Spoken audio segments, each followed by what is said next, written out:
ओम श्री गणेशाय नमः। श्री गुरु शरणम।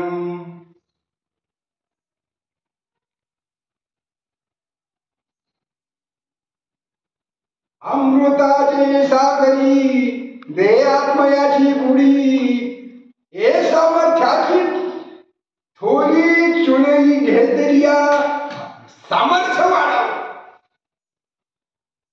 अमृताचे सागर कोणीच आपली सद्गुरू सागराची भेट। सागर कसे असतात? संतुष्ट सत्तम योगी यथात्मा दृढ निश्चया मयर्पित मनोबुद्धी ओमदवस्त समप्रिया। श्रीमद भगवद्गीतेच्या 12व्या अध्यायातील संतुष्ट सत्तम योगी सिद्ध महायोगी कशी असतात? संतुष्ट समाधानी प्रसन्न असतात। आपण कोणावर प्रसन्न आहेत? आपल्यावर प्रसन्न कोण आहे?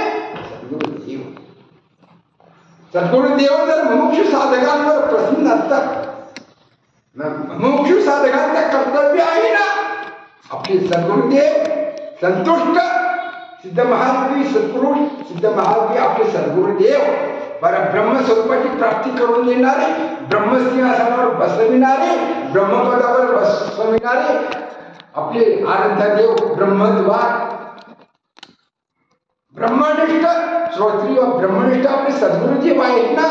मग सद्गुरुदेवांना ब्रह्मनिष्ठांची सेवा, ब्रह्मविदांची सेवा, ब्रह्मविद्यांची सेवा, ब्रह्मविदांची सेवा, परब्रह्माची सेवा, सिद्ध महायोगी पुरुषांची सेवा करता आली पाहिजे। पण याची आत्मसिद्धी जो कोणी भागवलेली श्री गुरु कृपा लब्धी काळी पावे। गुरु कोण?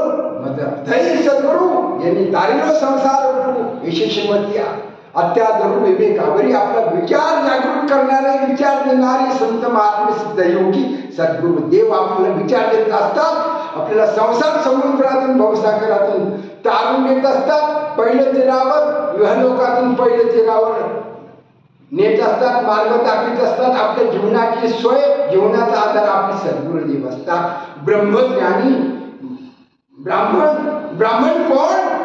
अविनाशी ब्रह्म कशाने आचरले जबाबरीने ऐकले मी तो। पण ब्राह्मण कोणाला म्हणावं? ज्यांना ब्रह्म जाणामी इति ब्राह्मणा, ज्यांनी ब्रह्म जाणले, ब्रह्म ओळखले, ब्रह्म शोधले। जे ब्रह्म अविनाशी ब्रह्म सगुण ब्रह्म सगुण परब्रह्माची सगुण मूर्ती म्हणजे ब्रह्मलोकी निवासी असलेले ब्रह्मकुळ विद्वान ब्रह्मज्ञानी ब्रह्मज्ञान श्रोत्री व ब्रह्मनिष्ठ सद्गुरुदेव ब्राह्मण वर्ण वेद ब्रह्मर्षी वेद महर्षी चतुर्वेद महर्षी ब्राह्मण वर्ग वेदमंत्र घोष करणारे वेदज्ञ ब्रह्मज्ञ वेदज्ञ वेदविद ब्रह्मविद ब्रह्मयोगी असलेले ब्राह्मण वर्ग। ब्रह्म कुणाला म्हणावं? ब्रह्म जाणणारे वेगळे, ब्रह्म मानणारे वेगळे आणि ब्रह्मविद्या विकणारे वेगळे।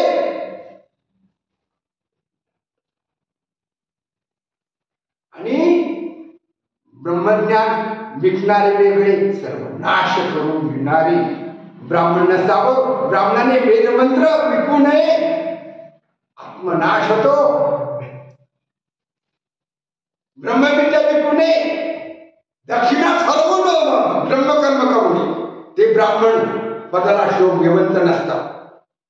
ब्राह्मणाची निंदा करू नये, ब्राह्मण पवित्र असतात। ब्राह्मणांनी ब्रह्मज्ञान विकू नये, ब्रह्महत्या करू नये, ब्रह्महत्येचे पातक ब्रह्मवृंदाने घेऊ नये, ब्रह्मनाश करू नये, ब्रह्मकुळाचा नाश होता कामा नये। ब्राह्मणाने याची जाणीव ठेवली पाहिजे। ब्राह्मणाची निंदा करण्याचा कोणाला अधिकार धर्मशास्त्राने दिलेला नाही, वेदाने दिलेला नाही। विद्वान ब्राह्मण सर्वश्रेष्ठ ब्रह्म जानामी स्वब्राह्मण तपोनिष्ठ ब्रह्मनिष्ठ ब्रह्मकुळ दुर्लभ असे ब्राह्मणे जरी झाला भ्रष्ट तरी तिन्ही लोक श्रेष्ठ। विद्वान ब्राह्मणाची सेवा, ब्रह्मज्ञ ब्राह्मणाची सेवा, ब्राह्मणाला वंदन करावं, ब्राह्मणाचं दर्शन करावं, आपल्या जीवनाचा उद्धार करून घ्यावा। पण वेदज्ञ तपस्वी ब्राह्मण दुर्मिळ आहे, ब्रह्मज्ञानी ब्राह्मण दुर्मिळ आहे। ब्राह्मण हा त्रिभुवनात सर्वश्रेष्ठ आहे, पण ब्राह्मण हा ब्रह्मविद्या विकणारा नसावा। ब्रह्महत्येचा दोष ब्राह्मणांनी ओढून घेऊ नये, ब्रह्मकुळाचा सर्वनाश करून घेऊ नये, ब्राह्मणांनी ब्रह्ममंत्र वेदमंत्र विकू नये, दक्षिणा ठेवून ब्रह्मकर्म पूजा विधान यज्ञ विधान करू नये. ब्राह्मण वंदनीय, ब्राह्मणाची पूजा करावी. त्रिभुवनात ब्राह्मण श्रेष्ठ आहे, ब्रह्मकुळ श्रेष्ठ आहे. ब्राह्मणाची निंदा करण्याचा अधिकार कोणालाच नाही. जरी झाला भ्रष्ट तरी तिन्ही लोक श्रेष्ठ, तिन्ही लोक सर्वश्रेष्ठ आहे. ब्राह्मण वर्ण ब्रह्मकुळ. पण ब्राह्मणांनी ब्रह्मज्ञ ब्रह्मपदावर ब्रह्मसिंहासनावर बसण्याचा जन्म मरणाच्या फेऱ्यातून जन्म मरणाच्या चक्रातून भव समुद्रातून तरून जाण्याचं साधन म्हणजे ब्रह्मविद्या आहे. ती ब्रह्मविद्या ब्राह्मणांनी विकू नये आणि वेदमंत्राचा घोष करणाऱ्या ब्राह्मणांनी वेदमंत्र विकू नये. ब्रह्महत्येचं पातक, ब्रह्महत्येचं ब्रह्म राक्षस कुळामध्ये जन्म घेतला लागतो. ब्रह्मराक्षस ब्राह्मणांनी बनू नये, वेदमंत्र विकू नये आणि ब्राह्मणत्व ब्रह्मज्ञ ब्रह्मज्ञानामी स ब्राह्मणा, ब्राह्मण वर्णाचा ब्रह्मकुळाचा मान सन्मान सांभाळावा. वेदमंत्र उच्चारणाऱ्या ब्राह्मणाचा मान सन्मान आदराचं स्थान प्राप्त ब्रह्मलोकी निवास झाल्याशिवाय राहणार नाही. ब्राह्मणा वंदनीय असतो. चूक मूल देणे ब्राह्मणाचा मान सन्मान करा. ब्राह्मणाची निंदा करू नका. ब्राह्मणाला पवित्र भावनेने मान सन्मान करा. अखंड कल्याण होईल. श्री गुरु चरणार्पणमस्तु. ब्रह्मराक्षसाचा अधिकारी होणे, पिशाच्य बाधा होणे म्हणून आपला ब्रह्मलोकी निवास होण्यासाठी ब्राह्मणाचा मान सन्मान करा. पूज्यता डोळा न देखावी, स्वकीर्ती काणी न ऐकावी. हा मुख आईसा नुहावी सेकी लोका. नहम निंदा व सामी न यस्तौमी न मौनी. ब्राह्मणाची निंदा नालस्तिक होता कामा नये. मौन पद करा. ब्राह्मणाचे दोष पाहू नका, ब्रह्मकुळाचे दोष पाहू नका. म्हणून ब्राह्मणा वंदनीय त्रिभुवनात सर्वश्रेष्ठ तपस्वी ब्राह्मणाची कृपा आशीर्वाद परब्रह्मापर्यंत जाता येतं. ब्रह्मपदाची प्राप्ती होईल. ब्रह्मद्वारे ब्रह्मकुळ, ब्रह्मद्वारे ब्रह्मलोकी निवासी करण्याचं ब्रह्मद्वारे शतएक जन्मात जो जन्मनी ब्रह्मकर्मा करीत होती. ब्रह्मा अनुमय हे ब्रह्मलोकी निवास करण्यासाठी 100 वेळेला ब्रह्मकुळामध्ये वेदमंत्र घोष करणाऱ्या ब्रह्मकुळामध्ये ब्रह्मविद्येचं आचरण करावं लागतं. वेदमंत्र घोष करावं लागतं. 100 वेळेला ब्रह्मकुळामध्ये जन्म घ्यावा लागतो. त्यावेळेला ब्रह्मलोकाची प्राप्ती होते. ब्रह्मसिंहासनावर बसण्याचा तपस्वी ब्राह्मणांचाच अधिकार आहे. ब्रह्मपदाचा ब्रह्मसिंहासनावर बसण्याचा ब्रह्मवृंदांचाच अधिकार आहे. म्हणून ब्रह्मर्षी पद हे सर्वश्रेष्ठ पद आहे. ब्राह्मणाचे आशीर्वाद घ्या. ब्राह्मणाची निंदा करू नका, द्वेष मत्सर करू नका, ब्राह्मणाला मारहाण करू नका. ब्राह्मणा वंदने धर्मशास्त्राने जन्मापासून मृत्यूनंतर सुद्धा श्राद्ध कर्म करण्यासाठी, अंत्यविधी करण्यासाठी, दशक्रिया विधी करण्यासाठी और द्वैदिक श्राद्ध कर्म करण्यासाठी, गर्भसंस्कार करण्यासाठी, सर्व प्रकारचे यज्ञ करण्यासाठी, देवमूर्तीच्या प्राण प्रतिष्ठापना, वास्तुशांती, सत्यनारायण पूजा, महारुद्राभिषेक, पंचमहायज्ञ करण्यासाठी, सर्व यज्ञ कर्म करण्यासाठी, 48 प्रकारचे हिंदू धर्माचे संस्कार करण्यासाठी ब्रह्मकुळाची, ब्रह्मवृंदांची, वेद नारायण ब्रह्मर्षी तपस्वी ब्राह्मणांची आवश्यकता आहे. ब्राह्मणाची निंदा करू नये. अखंड कल्याण होईल. पण ब्रह्मराक्षस होऊ नये म्हणून ब्रह्मविद्या ब्राह्मण वर्गाने विकू नये. तपस्वी वेदमंत्राची जाणीव ठेवावी. ब्रह्मलोकी ब्रह्मपदाची जाणीव ठेवावी आणि ब्रह्मवृंदांनी आपलं आचरण तपस्वी वेदमंत्र घोष करण्यात, ब्रह्मविद्या संपादन करण्यात आणि तपश्चर्या करण्यासाठी, आपलं जीवन कृतार्थ बनण्यासाठी जीवनाची ती कर्तव्यता जाणीव ठेवली पाहिजे. याची जाणीव घेतली असली पाहिजे. तरी धडधडून महिला भक्तीची या वाटेला मग तो पावती अभ्यंग निज धाम मार्गे जडझडून वैराग्य निर्माण झालं पाहिजे. ब्राह्मणाजवळ वैराग्य असावं लागतं, तपश्चर्याचं तेज असावं लागतं, ब्रह्मशक्तीचं तेज असावं लागतं. ब्रह्मतेज, ब्राह्मी तेज, ब्राह्मी स्थिती. आपली स्थिती कोणची? ब्राह्मी स्थिती. ब्रह्मस्थिती गुरु ब्रह्मस्थिती ब्रह्मद्वार गुरु कृपेने मिळत असतं. आणि पिंड ब्रह्मांडाची गुरु केली, ब्रह्मद्वाराची गुरु केली, समाजाची ज्ञानाची गुरु केली ब्राह्मणाजवळ आहे. ब्राह्मणे ज्ञानी असले पाहिजे, तपस्वी असले पाहिजे, परब्रह्मापर्यंत जाण्याची किल्ली म्हणजे गुरुदेवांची किल्ली. आपलं जीवन गुरूंच्या आज्ञेनुसार आचरण असलं पाहिजे. गुरूंची आज्ञेचं प्रमाण मानून गुरुचं वचन पाळावं, गुरूंची मर्यादा पाळावी, गुरूंचा मान सन्मान करावा. आणि गुरु आज्ञाप्रमाण तस्मात् शास्त्रम प्रमाणन्ते कार्य वस्तू. शास्त्राप्रमाण धर्मप्रमाण आचारनिष्ठ धर्मगुरूंना वंदन करावं, आई वडिलांना वंदन करावं, गुरुदेवांना वंदन करावं.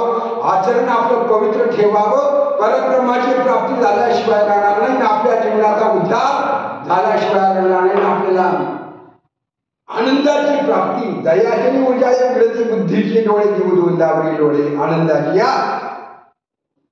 म्हणून जीवाचा परमानंदाची घनिष्ठ संबंध प्रेम संबंध गुरुची प्रेम गुरुंना प्रेम अर्पण करावं. आपल्या घराचं घर पण टिकून राहण्यासाठी गुरु दरबारामध्ये जाऊन, धर्मस्थानामध्ये जाऊन, भगवंताच्या दरबारामध्ये जाऊन भगवंताचं प्रेम मागावं, सेवा मागावी, धर्मकार्य पवित्र आचरणाची सद्बुद्धी मागावी. अशी भगवंताला प्रार्थना करून सर्वांबद्दल मंगल कार्य शुभ घटना घडावी, शुभ कार्याचा आनंद प्राप्त व्हावा अशी मंगलचरणी ईश्वर परमात्म्याला प्रार्थना करून सर्वांना मंगल शुभचिंतन करीत आहे. सर्वांना मंगल शुभ आशीर्वाद, गुरुकृपेचा आशीर्वाद, पूर्ण कृपा, सद्गुरूंची पूर्ण कृपा असते.